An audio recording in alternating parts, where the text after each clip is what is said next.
नमस्कार दोस्तों तिरुपति बालाजी एक प्राचीन बौद्ध तीर्थ स्थल की इस ऐतिहासिक श्रृंखला में आज हम लोग देखेंगे पणहरपुर को और वहाँ के बिठोवा को। तो बिठोवा के विषय में क्या कुछ कहा है डॉक्टर के जमुना दास जी ने, और लोखंडे साहब या डॉक्टर अंबेडकर या तमाम पुरातात्विक साक्ष्य क्या क्या कहते हैं, डी.आर. भंडारकर इस पर क्या कहते हैं, इस विषय में चर्चा करेंगे। आप लोग पुस्तक का नाम जानते ही हैं। पुस्तक का नाम है तिरुपति बालाजी एक प्राचीन बौद्ध तीर्थ स्थल, जिसके लेखक डॉक्टर के जमुना दास जी हैं और इसका हिंदी में अनुवाद किया है डॉक्टर संजय गजभिये ने, और यह पुस्तक सम्यक प्रकाशन से प्रकाशित है। डॉक्टर संजय गजभिये का ये एकेडमिक डिटेल है। तो इसी विषय में चर्चा करेंगे कि क्या पणहरपुर का बिठोवा बुद्ध हैं, इनके विषय में क्या क्या बातें कही गई हैं, इस विषय में देखते हैं। थोड़ा सा परिचय देख लेते हैं कि पणहरपुर जो पश्चिमी महाराष्ट्र में स्थित है, में जिस देवता की पूजा की जाती है उसे बिठोबा, पांडुरंग या विट्ठल कहा जाता है। तिरुपति के मंदिर की तरह इस मूर्ति को भी स्वयं प्रकट हुई माना जाता है। यह बात केशवदास पृष्ठ संख्या 1 में अपनी पुस्तक के बताते हैं। महाराष्ट्र के अनेक संत कवियों ने भी यहाँ के विषय में चर्चा किया है। इस विषय में डॉक्टर भाऊ लोखंडे क्या कहते हैं, वो कहते हैं कि संपूर्ण मराठी संतों के वांग्मय की समीक्षा करके उन साहित्यिक प्रमाणों का संक्षेप में सारांश प्रस्तुत किया गया है, जिसमें यह दिखाया गया है कि मध्यकाल के सभी संतों ने विठोबा को केवल बुद्ध ही माना और कोई और नहीं। इसका सारांश इन्होंने बताया है, जो कि 1979 में बताया था। 12वीं सदी के कवि जयदेव ने पुराणों के आधार पर बुद्ध को 9वें अवतार के रूप में सराहा है। तो जयदेव ने प्रयास किया है कि बुद्ध को 9वां अवतार घोषित कर दिया जाए, और इस क्रम में मराठी संतों ने अपने मुख्य देवता विठोबा को केवल बुद्ध ही माना है। तो मराठी संतों ने कहा कि नहीं, विठोबा जो है वो दरअसल बुद्ध ही है, या बुद्ध के एक पर्याय हैं या पर्याय है। संत एकनाथ जब विठोबा को बुद्ध मानते हैं तो वो क्या कहते हैं कि हे विठोबा, जब लोग धन और स्त्रियों में पागल हो गए हैं तब तुमने बुद्ध के रूप में अवतार लिया है, और अपना हाथ कमर पर रखकर और मौन रहकर ईंट पर खड़े होकर 9वें अवतार के रूप में प्रकट हुए। तो यहाँ पर कहा जा रहा है कि एकनाथ मानते हैं कि विठोबा विष्णु के 9वें अवतार हैं। अब यहाँ क्या कहा जा रहा है कि आषाढ़ मास की पूर्णिमा का दिन, इस दिन को गुरु पूर्णिमा कहा जाता है, हम सब जानते हैं। पणहरपुर में मुख्य उत्सव इस दिन मनाया जाता है। साथ ही भगवान विठोबा पीतांबर अर्थात पीले वस्त्र पहनते हैं। यह सब बौद्ध परंपरा और इतिहास के अनुसार सटीक बैठता है। यह बात डॉक्टर के जमुना दास जी बता रहे हैं। अब हम लोग डॉक्टर अंबेडकर के दृष्टिकोण को देखते हैं। बाबा साहब डॉक्टर भीमराव अंबेडकर की जीवनी लिखा था धनंजय कीर ने, और उन्हीं के हवाले से देखते हैं। तो डॉक्टर अंबेडकर के जीवनीकार धनंजय कीर द्वारा किए गए उनके दृष्टिकोण कुछ इस प्रकार हैं। पणहरपुर में विठोबा की मूर्ति असल में बुद्ध की मूर्ति है। मैं इस पर एक शोध प्रबंध लिख रहा हूँ, जिसे पुणे के भारत संशोधन मंडल में प्रस्तुत किया जाएगा। पांडुरंग नाम पुंडरीक शब्द से लिया गया है। पुंडरीक का मतलब कमल होता है, और पाली में कमल को पांडुरंग कहा जाता है, जिसका अर्थ है पांडुरंग कोई और नहीं बल्कि बुद्ध ही है। यह बात धनंजय कीर ने अपनी पुस्तक के पृष्ठ संख्या 50 पर उद्धृत किया है। कहने का तात्पर्य यह है कि जो विठोबा पणहरपुर के हैं उनको कुछ लोग विष्णु का अवतार मानते हैं, कुछ लोग यह मानते हैं कि बुद्ध के रूप में अवतार लेकर भगवान विष्णु ने अपना उस क्षेत्र में प्रचार प्रसार किया, या बुद्ध के रूप में अवतार लेकर प्रचार प्रसार किया। लेकिन सच्चाई क्या है, डॉक्टर अंबेडकर के जीवनीकार धनंजय कीर बता रहे हैं कि वो जो मूर्ति है वो दरअसल बुद्ध की ही मूर्ति है। तो माननीय कुलकर्णी जी इस विषय में क्या कहते हैं, उनका दृष्टिकोण भी प्रसिद्ध है, और वे उन्हें अपने द्वारा संपादित धम्म पद के उपसंहार में देते हैं। उन्होंने संत काव्य साहित्य की समीक्षा की और डॉक्टर भाऊ लोखंडे के समान निष्कर्ष निकाले। कुलकर्णी यह भी उल्लेख करते हैं कि मंदिर के हॉल में पत्थर की स्तंभों पर ध्यानी बुद्ध की मूर्तियां हैं। तो जब ध्यानी बुद्ध की मूर्तियां हैं तो वो मंदिर भी बौद्धों का ही हुआ।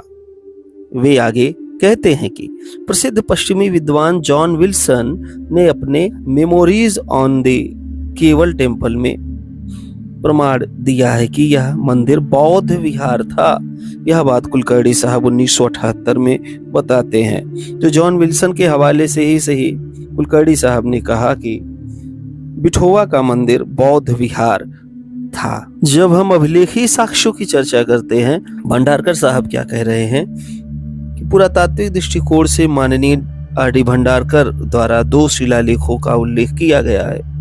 पहला 1249 ईस्वी का है, जिसमें बेलगांव जिले के पौंडरी क्षेत्र नामक एक गांव का दान है, जो पढ़रपुर के पास भीमारथी या भीमरथी नदी के किनारे स्थित है और इसे पढ़रपुर के रूप में पहचाना जाता है। दूसरा 1270 ईस्वी का शिलालेख है, जिसमें पांडुरंग में एक अपतोर यमा यज्ञ का उल्लेख है, जो पढ़रपुर का एक अन्य नाम है। शायद पांडुरंग के नाम पर नामित किया गया था। यह बात डी.आर. भंडारकर साहब 1982 में बताते हैं और पुरातात्विक साक्ष्यों के आलोक में यह बता रहे हैं कि पढ़रपुर के विषय में जानकारी हमको एक शिलालेख में मिली है, जो 1270 ईस्वी के आसपास का है। यहाँ यह ध्यान देने योग्य है कि शिलालेखों में पांडुरंग और पुंडरीक नामों का उल्लेख किया गया है, जो बौद्ध परंपराओं से जुड़े हुए हैं। एक प्रसिद्ध बौद्ध ग्रंथ सद्धर्म पुंडरीक है, यानी बुद्ध की शिक्षाओं का कमल। जाहिर है नाम विठोबा बाद में आया। विठू को कन्नड़ में विष्णु का रूपांतरण माना जाता है। यह दर्शाता है कि यह पंथ बौद्ध था, इससे पहले कि पांडुरंग को कृष्ण विष्णु के साथ जोड़ दिया गया। मतलब पहले यह बौद्ध पंथ से जुड़ा हुआ था, बौद्ध धम्म मार्ग से जुड़ा हुआ था, और बाद में इसको कृष्ण या विष्णु के साथ जोड़ दिया गया। ऐसी बात जो है लेखक डॉक्टर के जमुना दास बताते हैं। तो कई बातों के साथ यह बात लोखंडे साहब कहते हैं कि जो पुराणों में संदर्भ आए हुए हैं, वहां पर भी इस तरीके के एक बुद्ध की चर्चा आती है और वो उसी बुद्ध से जोड़ने का प्रयास करते हैं। वैसे कीकट यानी बिहार बुद्ध का ऐतिहासिक जन्म स्थान है। इसी प्रकार से सौगत या सौगात, सारनाथ और मृगदाय जैसे स्थानों के नाम और परिव्राजिका शब्द जो बुद्ध के शिष्यों के लिए उपयोग होता है, ये सभी पुराणों में वर्णित हैं। मतलब पुराण लेखकों ने क्या किया है कि पाल पाकित के शब्दों को उठाया है और संस्कृत में कन्वर्ट करके उसको पुराणों में डाल दिया है। विष्णु पुराण में बुद्ध को मुंडित या कटा हुआ और नग्न कहा गया है। माया मोह विशेषण है, क्योंकि वह अपनी मोह से दैत्याओं को धोखा देते हैं। दिगंबर बनकर उन्होंने जिन धर्म की शिक्षा दी और रक्तांबर होकर बुद्ध धर्म की शिक्षा दी, वह चारवाक जैसे विचारों के प्रोत्साहक भी थे। तो यहाँ पर पुराणों में जो बात कही जा रही है, उसमें यह कहा जा रहा है कि वो एक दैत्य की तरह थे और उन्होंने दिगंबर बन के धर्म की शिक्षा दी थी और रक्तांबर बन करके वो बौद्ध धर्म की शिक्षा देते हैं। और चारवाकों से उनकी तुलना की गई, जबकि चारवाकों का कोई पुरातात्विक साक्ष्य आज तक मिला ही नहीं है। हिंदू धर्म के भी प्राचीन साक्ष्य हमको नहीं मिलते हैं, वो तो लोग रिलेट करके देखते हैं, लेकिन पाली और पाकित के ग्रंथ अभी भी हमें हिंदू धर्म या वैदिक धर्म या वैष्णव धर्म के नहीं मिले हैं। पुराणों के संदर्भों को लेकर के लेखक के क्या विचार हैं? डॉक्टर के जमुना दास कहते हैं कि पुराणों में बुद्ध के बारे में जो वर्णन किए गए हैं, उन्हें देखकर मन उदास हो जाता है। बुद्ध को माया मोह और उनकी शिक्षाओं को दैत्याओं को सही मार्ग से हटा देने वाली विकृत शिक्षाएं कहकर बुद्ध की महानता के साथ बड़ा अन्याय किया गया है। जब बुद्ध को विष्णु के अवतार के रूप में परिवर्तित किया गया, तब पुराणों ने बुद्ध की शिक्षाओं को इस तरह से नकारा। उन्होंने बुद्ध को स्वीकार किया, लेकिन बुद्ध की शिक्षाओं को पूरी तरह से नकार दिया।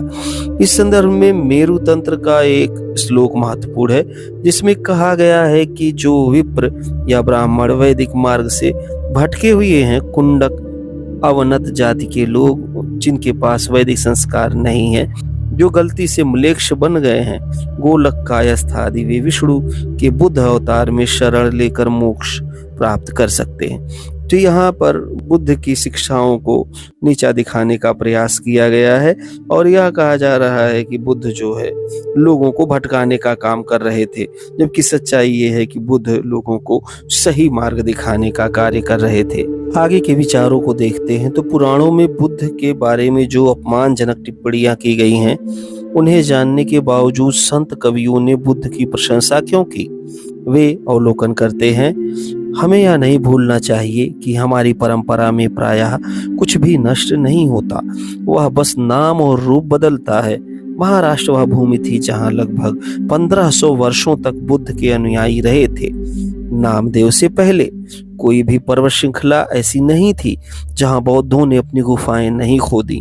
सह्याद्री की इस गोद में बौद्ध भिक्षु सदा बुद्धंग शरणं गच्छामि का जाप करते रहे। यह सैकड़ों बौद्ध गुफाओं से गूंज रहा था।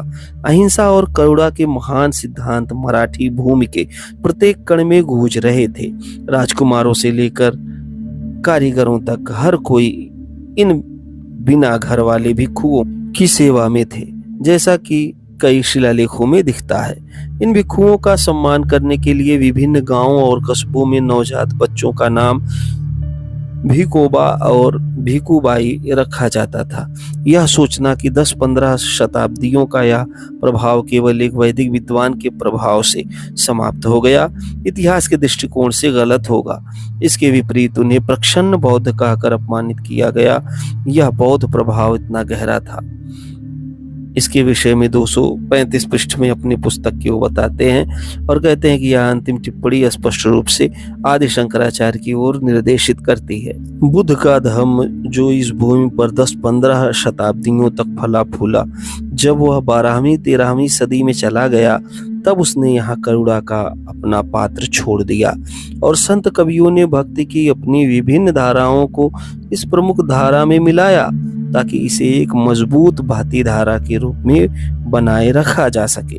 यहाँ तक कि तंत्रवाद के रूप में जो विकृतियां आईं, उन्हें भी महाराष्ट्र में बौद्ध धर्म ने खारिज कर दिया, जो अब भगवत धर्म के रूप में आया। इस नए रूप में भी इसने वेदों की आलोचना करना बंद नहीं किया, लेकिन इसका गैर वैदिक होने का लेबल गायब हो गया। संत कवियों का यह धर्म महाराष्ट्र के सांस्कृतिक जीवन में बौद्ध धर्म का एक नया अवतार है।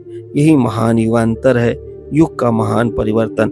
ऐसा जो है लेखक कहना चाह रहे हैं कि भाई जो वहाँ संत कवि थे, उन लोगों ने, अब ये एक प्रकार का मिसकंसेप्शन ही है कि वैदिक धर्म पहले था और बुद्ध जैसे या तमाम संतों ने इसका बहिष्कार किया और पशु बलि रोकने की बात की वगैरह वगैरह।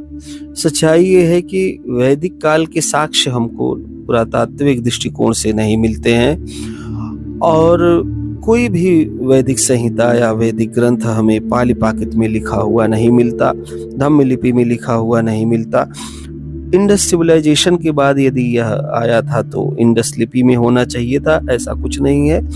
ये लिखा हुआ है 12वीं-13वीं शताब्दी ईस्वी की देवनागरी लिपि में और संस्कृत भाषा में। इससे स्पष्ट होता है कि जो कुछ भी लिखा गया है वो तो लिखा गया है सल्तनत मुगल काल में, और इसको पुराना कहने का बस एक ही रास्ता लोगों के पास बचता है, श्रुति और स्मृति, जिसको कि चाइना में और तमाम देशों में इस तरीके के प्रयोग करके कि क्या श्रुतियां और स्मृतियां लंबे समय तक चलाई जा सकती हैं, तो इस बात को खारिज कर दिया है। तो पहले लोगों को नहीं पता था, इसलिए वो लोग ऐसा लिखते थे और उनको लगता था कि वैदिक धर्म पुराना है, बौद्ध धर्म नया है, लेकिन ऐसा नहीं है। खैर, यह तो सिद्ध हो जाता है कि जो पढ़रपुर के बिठोवा हैं वो दरअसल तथागत बुद्ध के ही स्वरूप हैं, या वो जो मंदिर है वो बौद्ध मठ हुआ करता था, भले तंत्रयानियों का रहा हो, वज्रयानियों का, मंत्रयानियों का, लेकिन था वो बौद्ध धर्म का। तो आज के लिए बस इतना ही। वीडियो कैसा लगा मुझे कमेंट करके अवश्य बताएं। वीडियो में अंत तक बने रहने के लिए आप सभी लोगों का बहुत बहुत धन्यवाद। मिलते हैं किसी अन्य वीडियो में।